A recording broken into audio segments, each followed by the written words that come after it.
ഞാനേ നമ്മുടെ മുറ്റത്തെ സൈഡിലെ ചെടികളൊക്കെ ഒന്ന് റീഅറേഞ്ച് ചെയ്ത് വെച്ചിട്ടുണ്ട് കേട്ടോ. അങ്ങനെ ട്രാൻസ്ഫോർമേഷൻ വീഡിയോസായിട്ടൊന്നും എടുത്തിട്ടില്ല, അതേ ഇത്രേ ഉള്ളൂ കേട്ടോ.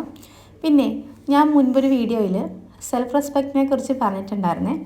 അതേ സെൽഫ് റെസ്പെക്റ്റ് തന്നെയാണ് നമ്മുടെ ജീവിതത്തിൽ ഒരാൾ നമുക്ക് ചേരുന്നില്ലെന്ന് പലതവണയായിട്ട് തോന്നിക്കഴിഞ്ഞാൽ ആ ബന്ധത്തിൽ നിന്ന് മാന്യമായിട്ട് ഇറങ്ങിപ്പോവുക എന്നത്. സ്ത്രീക്ക് മാത്രമല്ല, അത് പുരുഷനും ഒരുപോലെ ബാധകമാണ് കേട്ടോ. സ്ത്രീകളുടെ ജീവിതങ്ങൾ കൂടുതൽ പേരും അങ്ങോട്ടും ഇങ്ങോട്ടൊക്കെ പറഞ്ഞറിയുന്നെന്ന് മാത്രം. പുരുഷന്മാരാണെങ്കിൽ സ്വയം നാണുങ്ങടകമെന്ന് കരുതിയിട്ടാകാം പുറത്ത് പറയാത്തത്. നമ്മൾ അത്രത്തോളം സഹിച്ചിട്ടും പിന്നെയും ആ ബന്ധത്തിൽ തുടരാൻ പറ്റുന്നില്ലെങ്കിൽ വേറെ ഒന്നിനു വേണ്ടിയാണ് നമ്മളതിൽ കടിച്ചു തൂങ്ങാനായിട്ട് നിൽക്കരുത് കേട്ടോ. ചില അഡ്ജസ്റ്റ്മെൻറ്റുകൾ നമ്മുടെ എല്ലാ ജീവിതങ്ങളിലും ഉണ്ട്.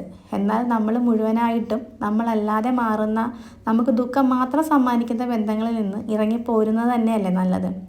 നമ്മുടെ സ്വന്തം കുഞ്ഞുങ്ങളെ ഇല്ലാതാക്കി സ്വയം ജീവനും കളയുന്നതിൻ്റെ പകുതി ധൈര്യം പോരെ നമുക്ക് മാന്യമായൊരു ജോലി നേടിയിട്ട് സ്വന്തം കുഞ്ഞിനെ അന്തസ്സായി വളർത്താനും നമുക്ക് ജീവിക്കാം.